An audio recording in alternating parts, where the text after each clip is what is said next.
Behind the sweeping landscapes and epic storylines of Hollywood's golden age lay some truly bizarre secrets. From presidential obsessions to deadly production mishaps, from age-defying casting to equipment left in scenes, The Big Country harbored strange truths that would shock even its biggest fans. The 1958 Western epic wasn't just big in scope, it was enormous in unexpected ways that went far beyond what audiences saw on screen. Here are the 15 weird facts you didn't know about The Big Country. Fact 1. Presidential movie marathon madness. When most people think of presidential movie nights at the White House, they might imagine classic films or perhaps documentaries about American history. But President Dwight David Eisenhower had a surprising obsession that went far beyond typical presidential viewing preferences. The 34th President of the United States became so completely captivated by The Big Country that he ordered the film to be screened on 4 consecutive evenings in the White House Family Theater during his second administration.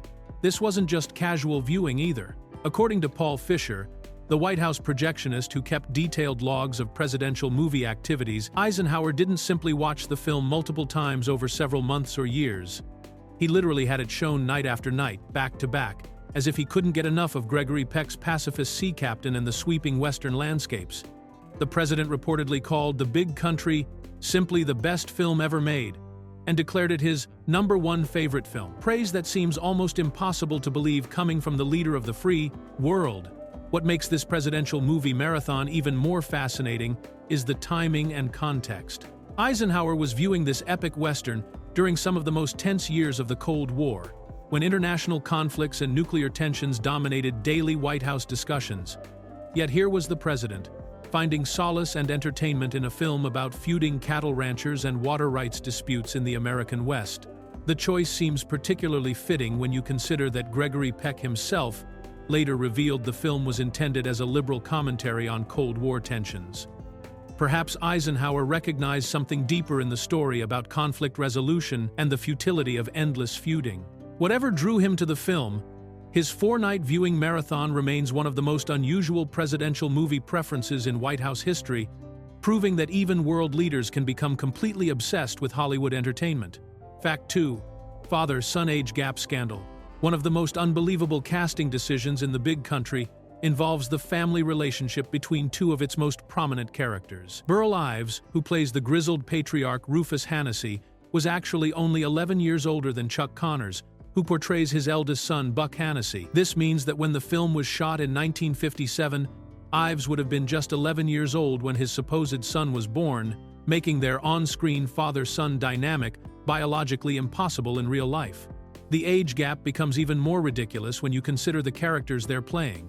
In the film, Rufus Hannessy is presented as a weathered rancher who has raised multiple unruly sons in the harsh environment of Blanco Canyon. The story suggests he's been building his family and his grudge against the Terrell clan for decades, implying he should be significantly older than his children. Meanwhile, Buck is portrayed as a wild, impulsive young man who still lives under his father's authority and guidance. What makes this casting choice work despite the mathematical impossibility is the incredible difference in how the 2 actors carried themselves on screen.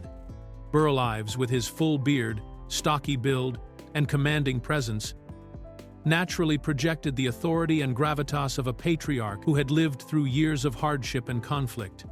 Chuck Connors, despite being nearly the same age, had a leaner, more athletic appearance that made him believable as the hot-headed son who hadn't yet learned wisdom or restraint. The casting department apparently prioritized acting ability and screen presence over realistic age differences, and audiences were so convinced by both performances that few people noticed the mathematical problem. Ives went on to win the Academy Award for Best Supporting Actor for his role as Rufus, proving that sometimes great acting can make viewers overlook even the most glaring inconsistencies in family trees. Fact 3. The final ride. Alfonso Bedoya's performance as Ramon, the loyal ranch hand in The Big Country, carries a heartbreaking significance that audiences couldn't have known when the film was released in 1958. The Mexican actor completed his final scenes in November of 1957 and returned to Mexico City on December 8th, where he died just 1 month later on December 15th, making The Big Country his last completed film before his death at age 53. Bedoya plays Ramon Gutierrez, a weathered cowboy who works on the Terrell Ranch and becomes one of the few people to truly understand Gregory Peck's character, Jim McKay. In one of the film's most memorable sequences, Ramon serves as the only witness when McKay secretly attempts to ride Old Thunder, the ranch's notorious bucking horse. After McKay finally succeeds in breaking the horse through sheer determination, Ramon pledges to keep the achievement secret, creating a bond of mutual respect between the two men. What makes these scenes particularly moving in hindsight is how Ramon represents wisdom and loyalty in a story filled with conflict and pride. His character serves as a moral compass, recognizing McKay's true strength when others see only weakness. The quiet dignity that Bedoya brought to the role becomes even more poignant knowing that he was filming some of his final performances during those California location shoots. Bedoya was already well known to American audiences for his unforgettable role as the bandit leader in The Treasure of the Sierra Madre, where he delivered the famous line about not needing any stinking badges. However, his work in The Big Country showed a different side of his acting ability, portraying a character of quiet nobility rather than menacing villainy. The actor had struggled with alcoholism throughout his career, and his death so soon after completing the film adds a layer of melancholy to his gentle, wise performance as the ranch hand who understood what it meant to be truly brave. Fact 4. Modern equipment photobomb. One of the most embarrassing continuity mistakes in The Big Country involves a piece of 1950s construction equipment that accidentally made its way into what was supposed to be an 1880s Western landscape. During the dramatic scene where Jim McKay and Ramon ride into Blanco Canyon to rescue Julie Marigon from the Hanassi clan, sharp-eyed viewers can spot a diesel loading shovel with its bucket raised sitting clearly visible in the bottom portion of the frame during one of the scenic shots. This glaring anachronism occurs during one of the film's most tense and important sequences, when Gregory Peck's character is racing against time to prevent a violent confrontation between the feuding families. The scene was filmed in California's Red Rock Canyon State Park in the Mojave Desert, which provided the perfect rugged backdrop for the fictional Blanco Canyon, where the Hanassi family has their ranch. However, the remote desert location apparently doubled as an active quarry site, and the film crew failed to clear all the modern industrial equipment before rolling cameras. The presence of the diesel shovel is particularly jarring because The Big Country was shot in Technorama, a widescreen format that captured sweeping panoramic views of the Western landscape.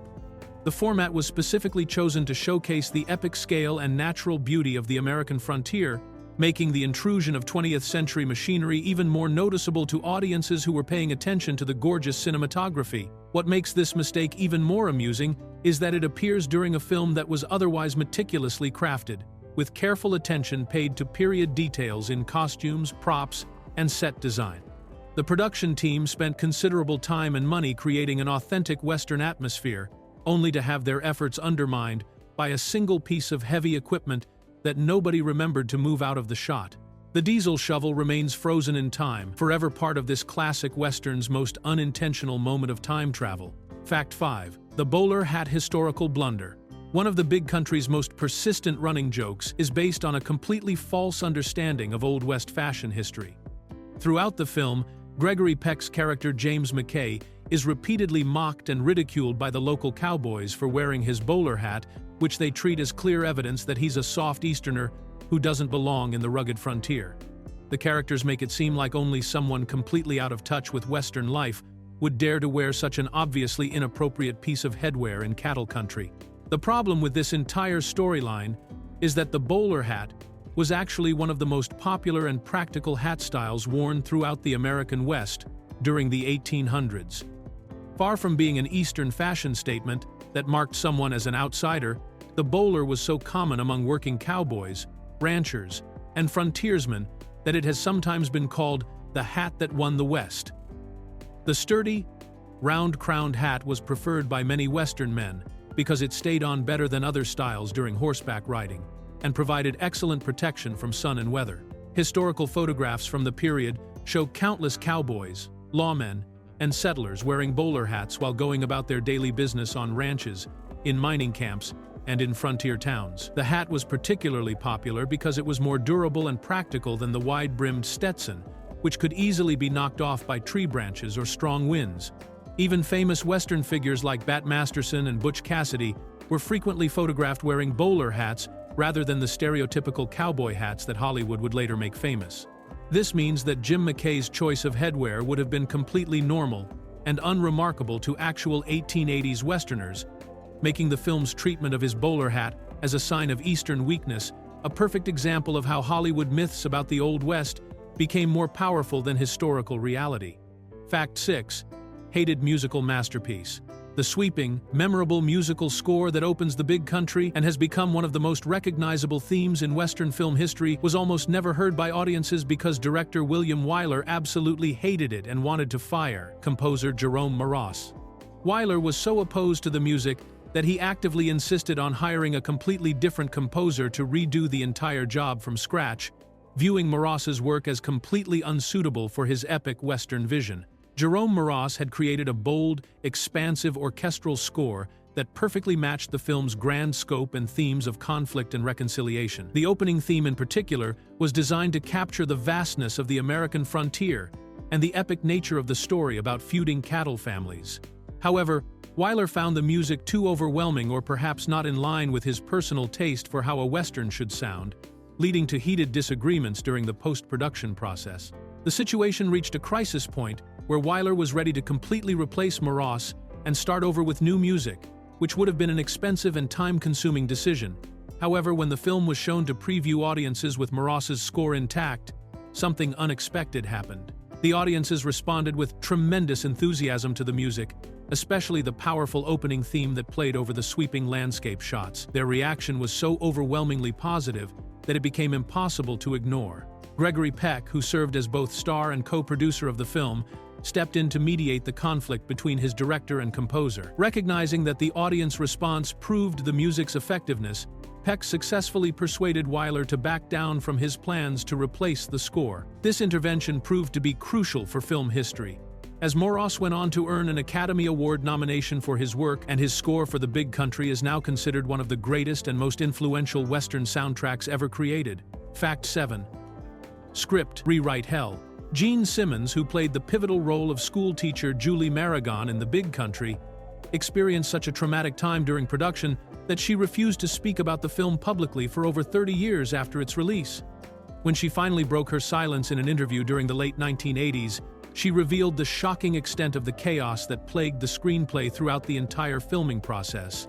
According to Simmons, the script was in a constant state of flux that made preparing for scenes nearly impossible. She described a nightmarish routine where the cast would spend their evenings learning their lines for the next day's shooting, only to receive completely rewritten pages when they arrived on set the following morning.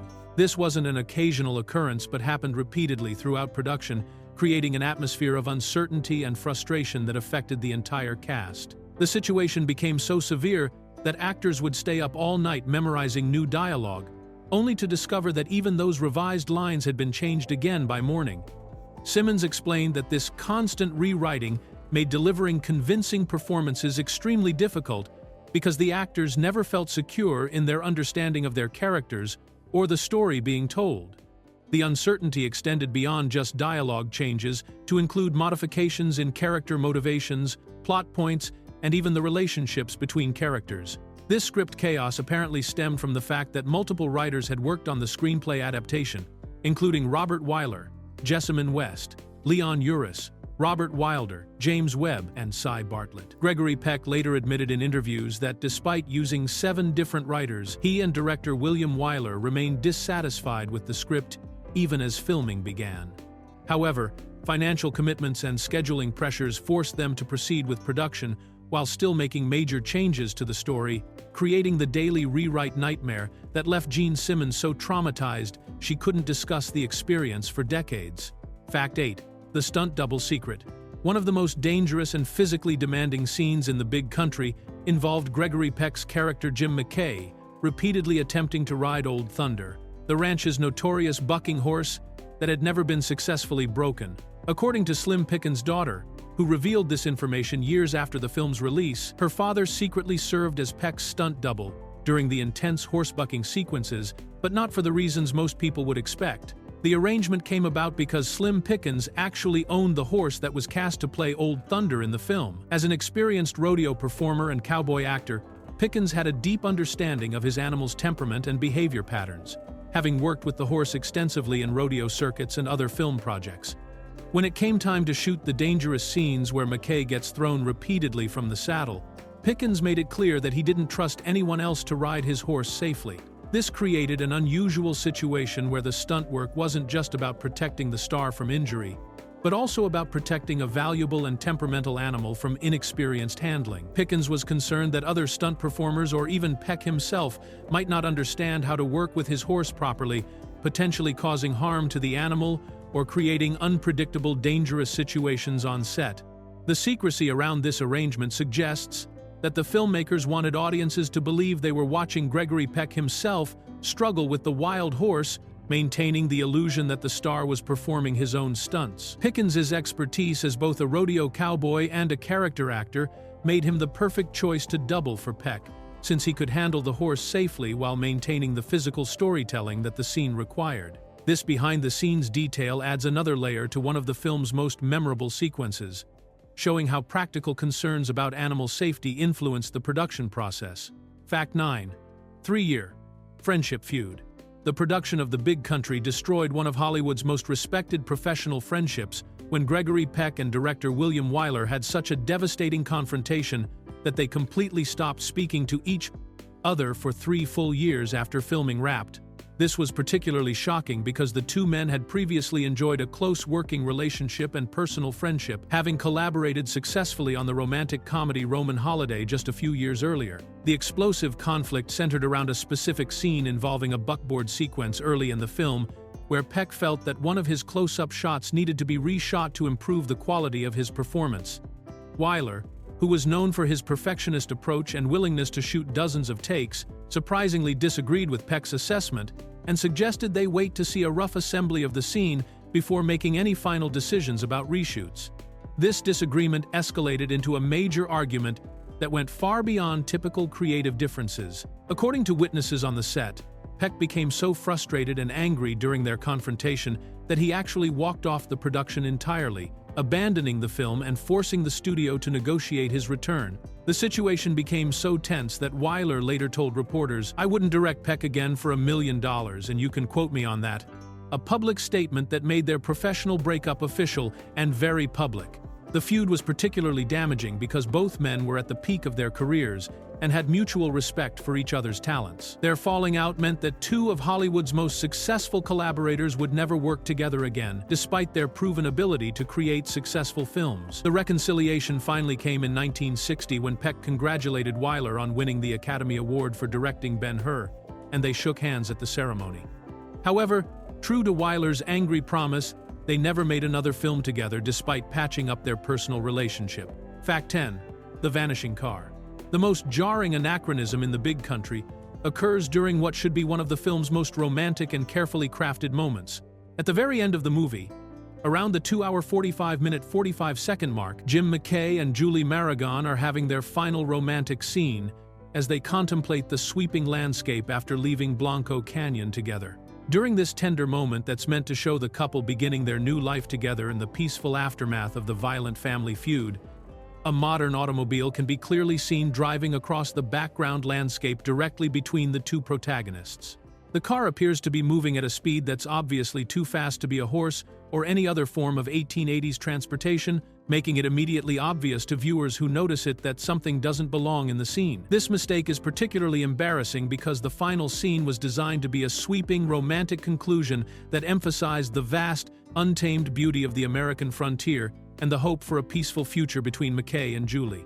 The presence of the automobile completely destroys the careful illusion that audiences are watching events unfold in the Old West, suddenly reminding them that they're actually looking at a 1950s film set in modern-day California. The timing makes the error even more noticeable, because it occurs during a quiet, contemplative moment where viewers have time to scan the entire frame and absorb the scenic details that the cinematographer worked so hard to capture. This type of continuity mistake was particularly problematic for a big-budget Western like The Big Country, which had invested heavily in creating an authentic period atmosphere through detailed costumes, props, and set design. The film was shot in the wide Technorama format, specifically to showcase the epic scope and natural beauty of the Western landscape, making any modern intrusions into the frame much more visible and distracting than they would have been in a standard format film. Fact 11. The Ghost Set Connection. The wooden buildings and dusty streets that served as the Hennessy family's hideout ranch in Blanco Canyon had a second life in Hollywood that created an eerie connection between two classic Western films. The exact same set that housed Burl Ives' rough-and-tumble clan in the Big Country was later transformed and reused as the abandoned ghost town in the 1958 film Man of the West, starring Gary Cooper and directed by Anthony Mann. This recycling of sets was a common practice in Hollywood during the studio system era, when production companies needed to maximize their investments in expensive Western town and ranch constructions. However, the reuse of the Hanasi Ranch set is particularly interesting because both films were released in the same year, making it possible for observant moviegoers to recognize the same buildings and layout in two completely different stories within months of each other. In the Big Country, the set represents a working ranch where the Hanasi family lives and operates their cattle business, complete with wooden shacks, corrals, and the rustic buildings that reflect their rougher, less refined lifestyle compared to the elegant Terrell mansion. The location serves as the stronghold for Rufus Hanasi and his unruly sons, and it's where some of the film's most dramatic confrontations take place during the climactic showdown between the feuding families. When the same buildings appeared in Man of the West, they had been deliberately weathered and modified to look like a long-abandoned settlement that had been deserted for years. The transformation required adding signs of decay, removing any indicators of recent habitation, and adjusting the props and set dressing to create the atmosphere of a place where civilization had once thrived but had since been reclaimed by the wilderness. This creative reuse demonstrates how skilled set designers could completely change the mood and meaning of the same physical structures by altering small details and context. Fact 12. Wyler's laryngitis shutdown. In the middle of production on The Big Country during September of 1957, director William Wyler contracted such a severe case of laryngitis that he had to be hospitalized, bringing the entire expensive film production to a complete halt for several days. This medical emergency created a crisis for the studio because the film was already facing budget pressures and scheduling conflicts, and any delays meant additional costs for cast salaries, crew wages, and equipment rentals. Wyler's laryngitis was particularly problematic because he was known throughout Hollywood as a director who relied heavily on verbal communication with his actors and crew. His directing style involved giving detailed instructions, discussing scenes extensively with performers, and often demanding multiple takes while providing specific feedback about what he wanted changed or improved.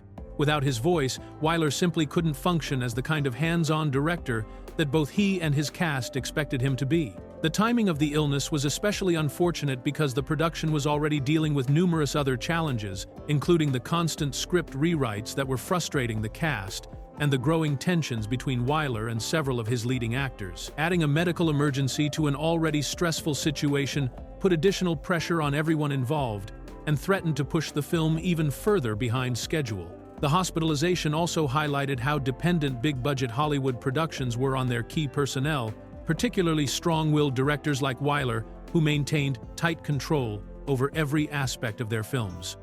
While assistant directors and other crew members could handle some routine tasks, the creative decision-making that shaped performances and determined how scenes would be shot required Wyler's direct involvement. The production couldn't simply continue without him, demonstrating the central role that directors played in the collaborative process of filmmaking. When Wyler finally recovered and returned to the set, the production resumed, but the lost time added to the mounting costs and scheduling pressures that were already affecting the film. Fact 13.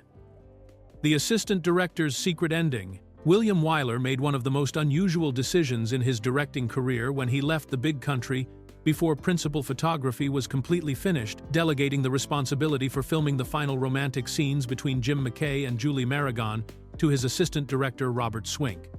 Wyler's departure wasn't due to creative differences or personal conflicts, but rather because he had committed to start work on his next massive project, the epic historical drama Ben-Hur, which was scheduled to begin filming in Rome.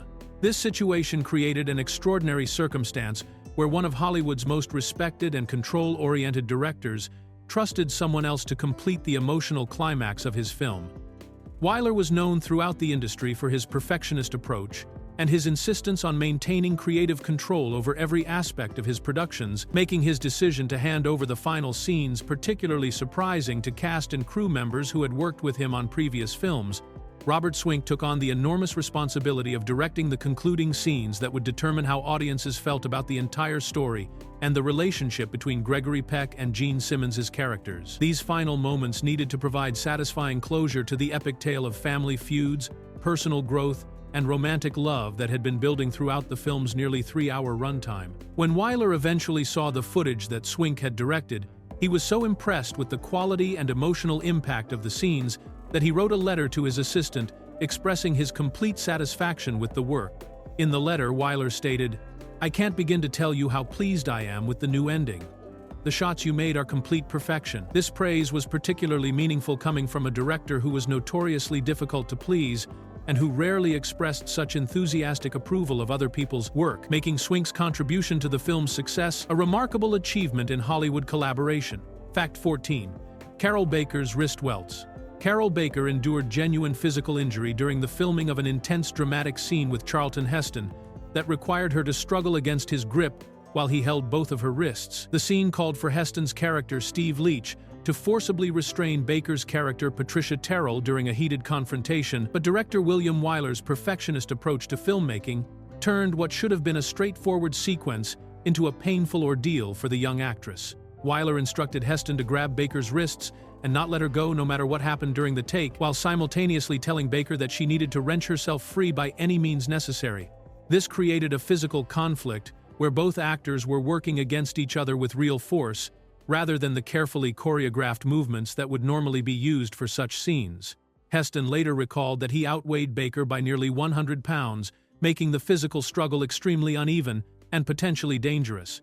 The situation became increasingly problematic as Wyler demanded multiple takes of the same scene, with some estimates suggesting they filmed the sequence at least 10 times. Each take required Baker to fight against Heston's considerably stronger grip, and her sensitive skin began developing visible welts and bruising from the repeated physical contact. Between takes, the film crew had to apply ice packs and chamois cloths to Baker's injured wrists to reduce the swelling and provide some relief from the pain.